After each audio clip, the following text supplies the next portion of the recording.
Fight right now. He's going to fight me? Yes, yes. We're alive. Yes.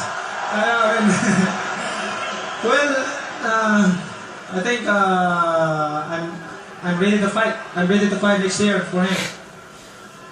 Thanks, Manny. Thank you so much.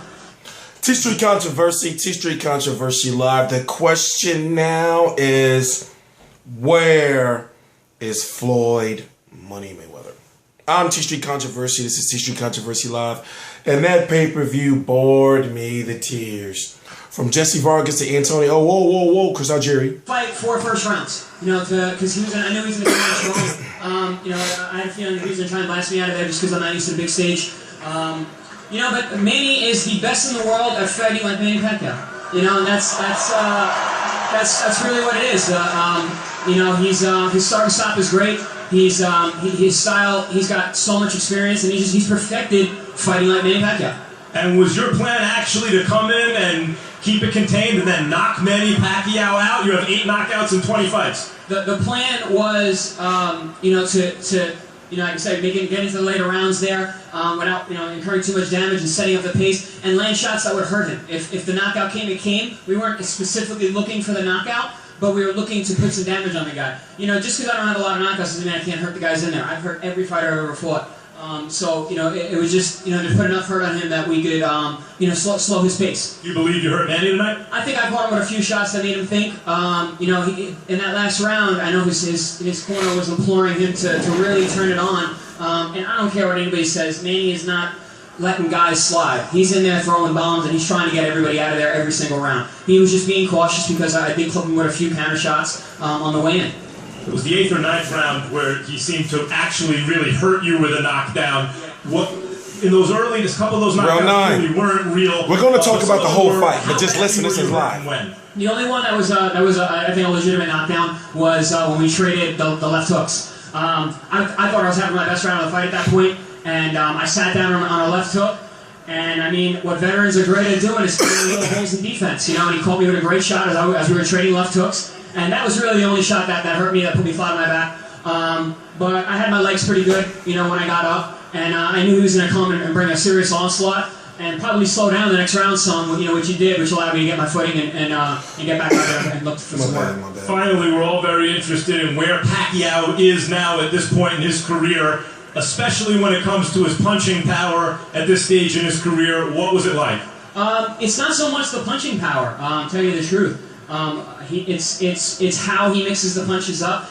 Manny is the best in the world at fighting like Manny Pacquiao. He's a very, very distinct and unique style that he has perfected for what works specifically for his body type and his style and what works for him. He's very good at being Manny Pacquiao, and Manny Pacquiao's a hell of a fighter. He is. Thanks, Chris. Karceno Arum now 20-1 with 8 KOs, went down 6 times. He hit the canvas 6 times against Manny Pacquiao. You can say 2 of those were slips, but 4 times legitimate.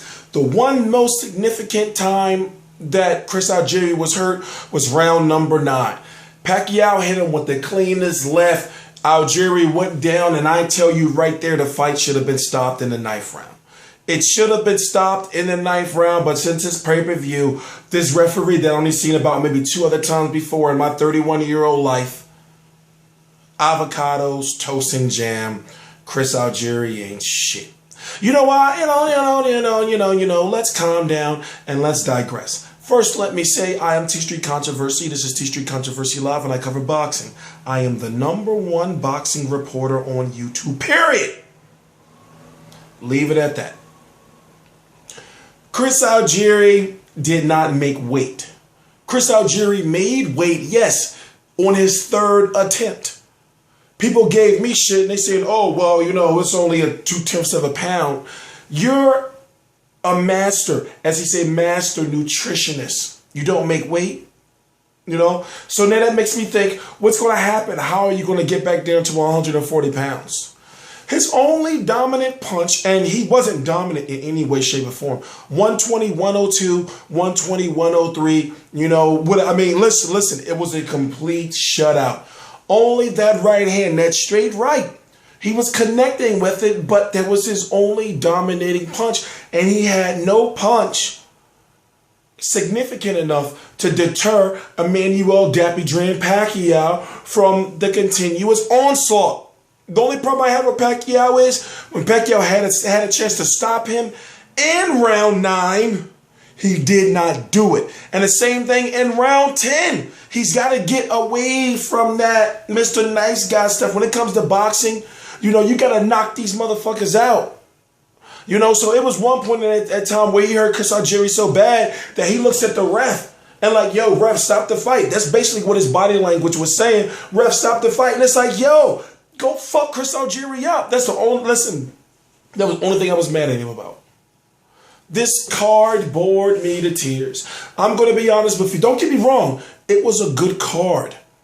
Outside of the fact that Bob Arum or whoever went over to Thailand and found, I don't even know how to pronounce his name, from the one song Chai Jim, and they got Pino from the one song Chai Jim 2. So you have this, I'm sorry.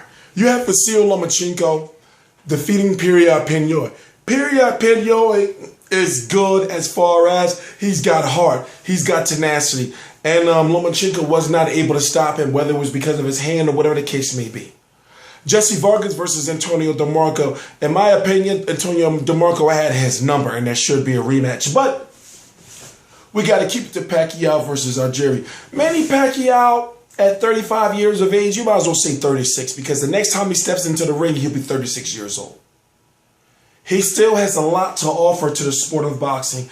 Now, as it stands, he made $25 million plus for tonight's fight. So what does that mean? That means that maybe you now understand why the weigh-in was on ESPN3 or ESPN. Maybe you understand why there was one episode of HBO 24/7. Maybe you understand why the hype up and the build-up for this fight wasn't what you would expect from a Manny Pacquiao fight. But my God, I paid that $60 for that pay-per-view. And as far as the names and the matches were concerned, this was the best card Bob Arum put on in, I can't even say when, honestly. But when it comes to the main event, it wasn't until the main event that I actually woke up. And me, I'm on social media a lot while I'm watching the fights. So if you look below, it's my social media link, TstreeT Controversy. Also, the first link right below in the description box is the website that allowed me to get my first official media pass, realcombatmedia.com. So which means what I do is I am officially a boxing promoter, video reporter, the number one reporter on YouTube, period. My God. And I know I keep saying the same thing. Listen, ladies and gentlemen, I've been up since 5 o'clock this morning. It's 1:21 a.m. Eastern Standard Time. I thought that card would never be over. But let's talk about Pacquiao. Pacquiao obviously wants Floyd Mayweather. Now, if you're out of the loop, negotiations are going on, and now negotiations are going to proceed further now that Manny Pacquiao is Chris Algieri free. This guy right here, I'm not going to listen. I'm done with him. I'm done. It's no more to talk about when it comes to Chris Algieri. He is finished as far as my book is concerned. Now, I'm talking about it's finished as far as fighting on a pay-per-view, world contender status. When it came to the pressure that Manny Pacquiao was providing, he had nothing for it. And it's crazy because there was a lot of fans that Chris Algieri is going to win. And when I saw him at the weigh-in yesterday, and the fact that he weighed in 155 pounds today, Manny Pacquiao he came into the ring at 155 pounds. Manny Pacquiao came into the ring at 149.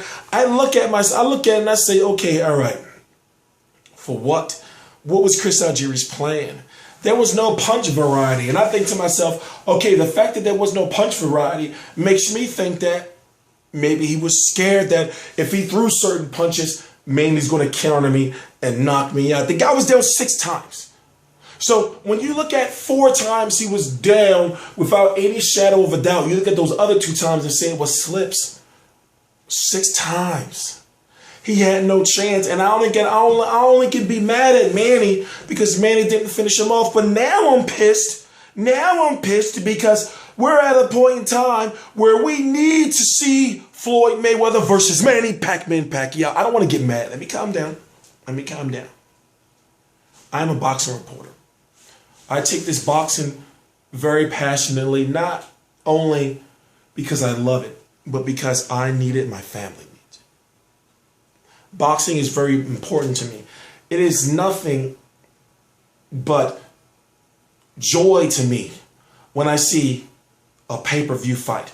Despite the fact that I have to pay a poop load amount of money for it, I enjoy paying for them and watching them. So when it comes to Canelo Alvarez versus Angulo, that was in March. Pacquiao versus Bradley 2, that was in April. Mayweather versus Maidana, that was in May. Carl Fries versus George Groves 2, that was in May. Cotto versus Sergio Martinez, that was in June. Canelo versus Lara, that was in July. No pay-per-views in August. September, you get Mayweather versus Maidana 2. And then in November, we get Pacquiao versus Algieri. You know how I mean. Listen, go back. And if you don't know, once again, I'll introduce myself. I go by TstreeT Controversy, and this is TstreeT Controversy Live. So when every single major fight goes off, I am here live. So which means I covered all these fights. I covered Mayweather versus Marcos Maidana 1 and 2, Mayweather versus Cotto, Mayweather versus Victor Ortiz. I covered them all. I covered Manny Pacquiao versus Shane Mosley, Margarito, Marquez 3, Marquez 4, Timothy Bradley 1, Timothy Bradley 2. So the list goes on and on. But what I'm going to say is this. In about another 40 or so minutes after this video, I'm going to do something called Google Hangout. Google Hangout is a live streaming video, basically where it's going to be a post-fight discussion. I do it after every single major fight, but to be involved, you have to subscribe and you have to look down below in the description box and you have to send me a friend request on Facebook so I can add you to the list. There's a reason why I'm telling you to do this. Also, Real Combat Media. If you can't find my videos, just click the link right below or just type in www.realcombat. Just type in Real Combat Media. Simple as that. It'll pop up in your search engines. But long story short, I'll quit by saying I'm TstreeT Controversy Live. I rate the pay-per-view 6. I rated it 6 because even though the fights were somewhat meaningful, you had Shaming fighting basically a mandatory. You had Lomachenko basically fighting a guy who was ranked somewhat of a mandatory. You have Pacquiao fighting Algieri. You have Jesse Vargas versus Antonio DeMarco, which should have been the co-feature. But what I'm saying is, the pay-per-view was pretty good. How many buys will it do? I'm staying away from that right now. But as it stands right now, I'm TstreeT Controversy, so I'm going to be going on Google Hangout in about another half an hour or 30 minutes after this video. But if you're not going to be on Google Hangout, if you're going to be watching this video after, whatever the case may be, I'm going to say, listen, I'm a Manny Pacquiao fan. Floyd Mayweather is in the driver's seat. Floyd Mayweather, if he wants Manny Pacquiao to get into the ring with him, all Floyd Mayweather has to do is pick up the phone. But as it stands right now, I know a little more than the average fan, and I can tell you this: I'm going to be at Mayweather versus Pacquiao if it happens.